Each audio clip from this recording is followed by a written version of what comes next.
All right, so I'm with Commission Schiff. We are focused on this presentation on the Railroad Commission and water quality, the different effects that it can have through a few different areas. So Commission Shift, our mission is to reform the oil and gas oversight, or reform oil and gas oversight by holding the Railroad Commission of Texas accountable to its mission in a shifting energy landscape. Our areas of work are educating the public about the Railroad Commission, cleaning up improving the cleanup programs that they have, fixing some of the ethics and public engagement at the Commission, and then also ensuring that your energy costs are as low as they can be, I guess. Skipping through things here. So I was planning to talk about orphan and inactive wells, giving y'all an overview of P13 wells, which are kind of a subset of wells. And then I was planning to talk more about waste pits. There's a rulemaking going on right now. I may give you a very, very high level overview on that, but there's a comment period that we would encourage you all to participate in. My presentation was maybe going to give you some inspiration on that, but if this is an area that you all have concerns about, do come talk to me afterwards, and I can give you a lot of information. And I can also make sure I direct you to our website where you can learn more about it. Orphaned and inactive wells. So orphaned wells are basically inactive, non-compliant wells that no longer have an operator on record. The operator is now basically defunct, and so now they are the state's responsibility. There are about 8,300 of those as of last month. Using state funds, we were plugging about 1,000 a year, and we've just recently gotten some federal funds that were mentioned earlier, and that are adding another $1,000 wells per year that we're plugging. And so that's really helping to put a dent in the population of these wells. The trick is that you keep adding to the population whenever so we have some ideas as to how to try to reduce that from happening.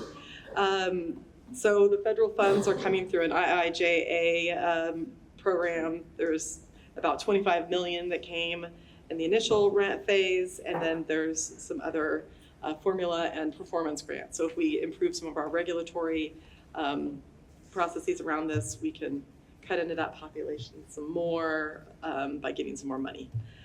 All right, and plus it would benefit us. But, okay, inactive wells. They're basically, the difference between an orphaned well and an inactive well is that inactive wells still have owners attached to them. And this is great because that will ensure that the state and taxpayers are not paying to plug these wells. So I would show you some nice pictures. I actually just went out to Anita Ranch and got to see firsthand some of the action that they have. And I had a nice picture of the Estes 24 well that they found, just free-flowing, that needed to be fixed, had to have some operators come and fix, and they're finding a lot of the wells actually are leaking. And so this is a concern. What can we do? How do we make sure that we're not having so many bad wells? Inactive wells, there are about 150,000 of these in the state.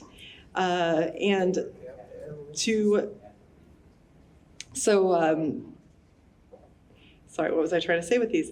All right, there's 150,000 of these in the state, and as an operator, technically you're supposed to plug your wells, but you can ask for extensions from the Railroad Commission to allow you the unlimited number of extensions, and they granted a lot of these. We have about 17,000 of those 150,000 that have been inactive for over 20 years. And that's quite a long time to leave your wells unplugged. Because as the wells age, they are more prone to failure, leaking into your aquifers and at the surface. And so to qualify for these well plugging extensions, there are a few things that you need to do. One is that you need to, if the well is is about a year inactive, you have to disconnect the electricity. There was the wildfires that happened up in the Panhandle were actually connected to some of these wells that were not disconnected properly. So this is an important step, and we'd like to make sure that the Railroad Commission is able to ensure that this happens with greater inspections and things like that. After 5 to 10 years, you have to purge all the fluids because you don't want to leave those so that they can leak into your aquifers and your rivers and things like that. And then after 10 years or more, you need to take all those surface materials, and then you just leave that really expensive hole that needs to be plugged in the ground, so that hopefully one day you'll actually come back and plug it. And so one of the things that and then also if the well is more than 25 years old and has been inactive for more than 10 years, you need to start doing some fluid level testing every month or every 12 months, or some hydraulic pressure tests every 5 years. And one of the things that we're concerned about is that there may be some cheating going on with these tests. The Railroad Commission is required to be notified of these tests, but they can't always, they don't have enough resources to go and watch all of them. And I was talking with somebody that is here somewhere at this conference recently that was saying how he went to check on one operator, and interestingly enough, all the tests that were witnessed, they failed, but any that were not witnessed, they just passed. And that's kind of a startling statistic that may indicate problems. So to continue qualifying for these well plugging extensions, actually to qualify to continue operating, you have to have some financial assurance set aside. And so what we want to make sure is that all these wells, whenever they reach their end of life, that there is money set aside for them to be plugged properly. Because if you don't, then you may have leaking into your aquifers and everything. You may end up with geysers happening, as we had happen recently, as of earlier this week, another one. So how to ensure this takes place, we have a bonding system that is set up. However, it's not a very strong bonding system right now. There's these blanket bonds that are required of operators, and they're very insufficient for the amounts that were set were years ago, and they haven't been properly raising those bond levels. So one of the things that,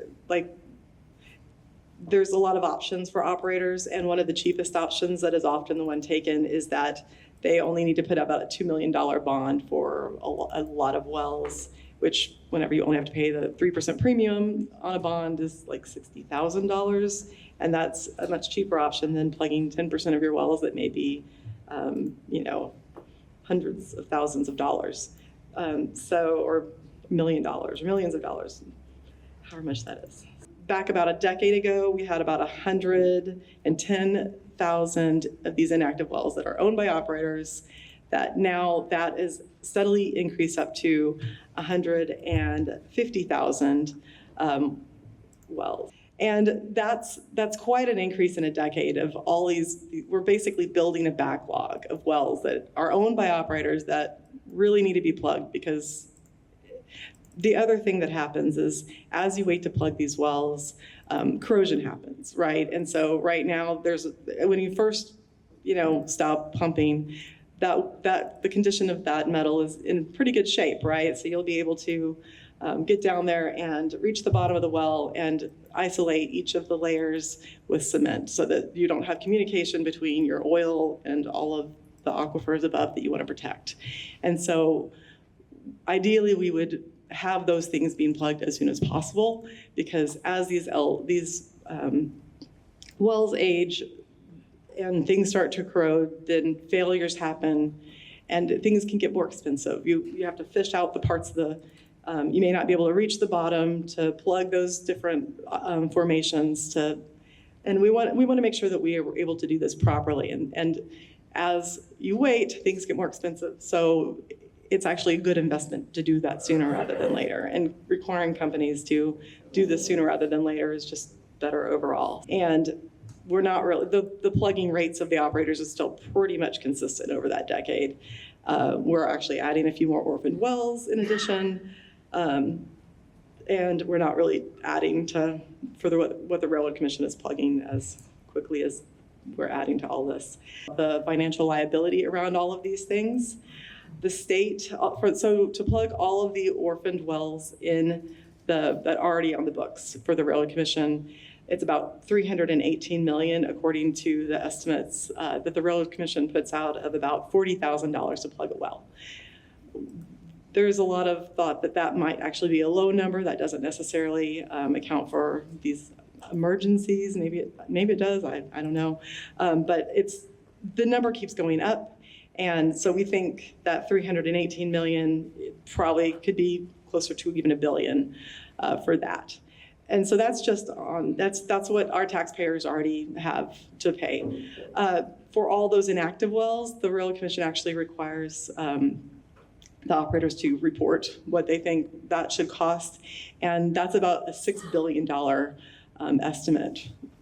And so we want to make sure that the operators that are making money off these wells are the ones that are paying that cost. And so that is really what I've been focused on, is how can we make that happen.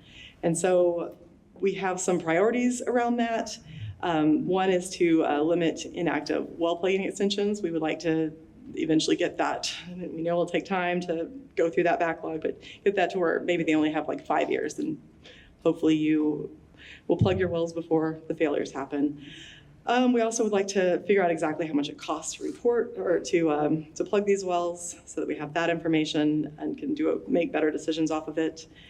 We would like to install some modern tools where each of these wells is, so you all save for your retirement. We want each well to individually be saved for its own retirement, and then that fund goes along with it. The well is sold off, then it has the money set aside to be plugged. And we think that would eliminate some of that risk, that liability that's building up. And then the final thing on that is we want to address this well transfer liability. One of the key things is, all these companies are making money off these wells. We should be able to go back if an operator doesn't do their due diligence and it ends up on the taxpayer books. We should be able to go back, and if you've made money on this well, have you go plug those wells. And so those are kind of the key things we're looking at. And then one other preventive thing that Skylar is here somewhere. He was here a bit ago. He's pushing for a bill that would require landowners be notified of those tests on the integrity of those older wells, so that if the Railroad Commission can't come and watch, then at least the landowner can know when, and they can come and watch and make sure that that well is passing, because they're the ones that are affected the most by that. All right, so that kind of covers all of that. I'll jump into P13s. So P13 wells are a well that is permitted as an oil and gas well, but then it is transferred to the landowner to use as a water well. And the most famous or infamous of those is Lake Beamer out in Pecos County. And another famous one is right nearby on FM 1053. There's a sinkhole that formed from a bag plug job. And all of these were originally P13 wells.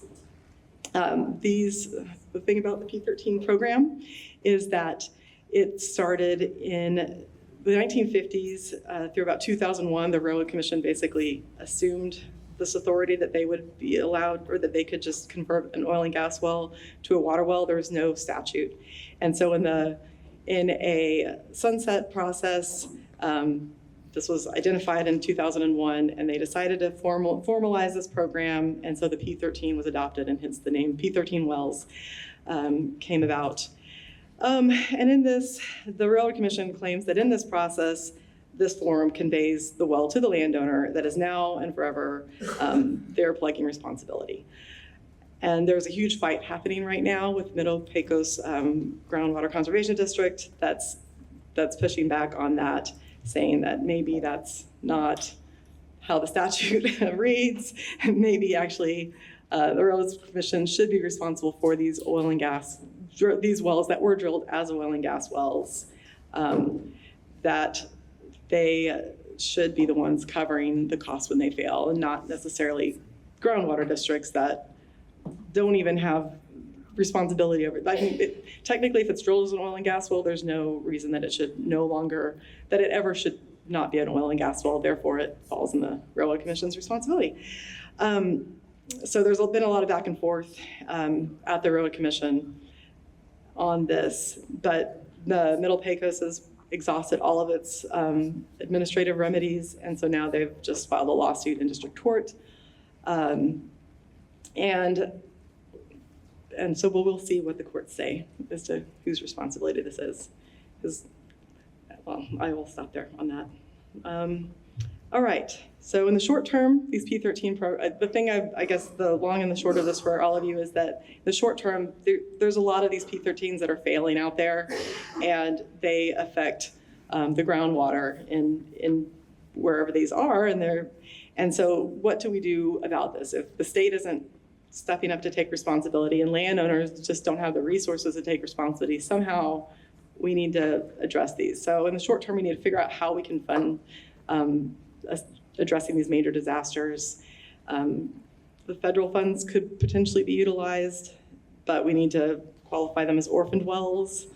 And then for the long term, we need to figure out how to prevent these predatory transfers from happening and figure out some way for landowners to be able to plug their wells. All right, I'll briefly talk about waste pits. I know we're into the lunch hour, but I do want to mention that right now there's a rulemaking going on with waste pits. And what these are whenever you whenever you pull all that stuff out of a well, all that sludge and produced water, it ends up being put into a pit. And there's just different types of pits, and I won't go into all that because we don't have time, and I wasn't going to. But the rulemaking is going through and addressing that. It's making a subchapter A that's dealing with all the waste pits, and subchapter B that's focused on the commercial recycling pits. And one of the key things, a couple key points from this is that there's a lot of these waste pits that will be authorized by rule that won't have, because they're authorized by rule, there's not a lot of safeguards for the groundwater in your areas. If you can put a pit, like feet from a river or a creek, we have concerns with that, and we'd like to see that strengthened. And then let me just hop through this and see if there's any other really high-level points to share on this. We have some concerns with in the commercial recycling, the liners. We think there should be some stronger rules around. Let me back up here just a second. Read that list. Basically, the liners, the notification. There's a lot of things around, like setbacks. We would like there to be greater setback limits. We would like greater notification areas for these commercial pits. We'll run through notice requirements. So here's on the notice, as you see that red, that's all that needs to be notified. But if this is a commercial facility, really all those people there, they are the ones that are smelling this stuff, and it can cause lots of concerns for them health-wise. And then also if they happen to be off of any groundwater wells, really those could also be affected if there's any negative impacts to the groundwater. So you might be wanting to monitor those wells. So maybe notifying them and also getting them into the programs that are having those just kind of assessed periodically might make sense. So we would like to increase that notification area. So to a mile instead of a half mile. There's some best practices out there that we would like the Railway Commission to be following.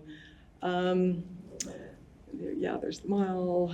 Okay, landowner consent. This is one of the key ones I wanted to make sure I mentioned. So as we talked about, these waste pits could be put anywhere. Ultimately, the surface owners own this land, right? And so if the Railway Commission, or not Railway Commission, but if the industry's coming in and putting in these waste pits and then they just close it all up and leave all their junk there, that doesn't seem right? Like the landowner is ultimately the one that owns this property, and while the mineral owners have the right to access it, it really should not. There should be some recourse for landowners to be able to negotiate what's being left and where it's being left and all of that. So we would like that to actually show up in the rules and have the rules be designed to protect people and not have to have landowners go and fight about this later through courts.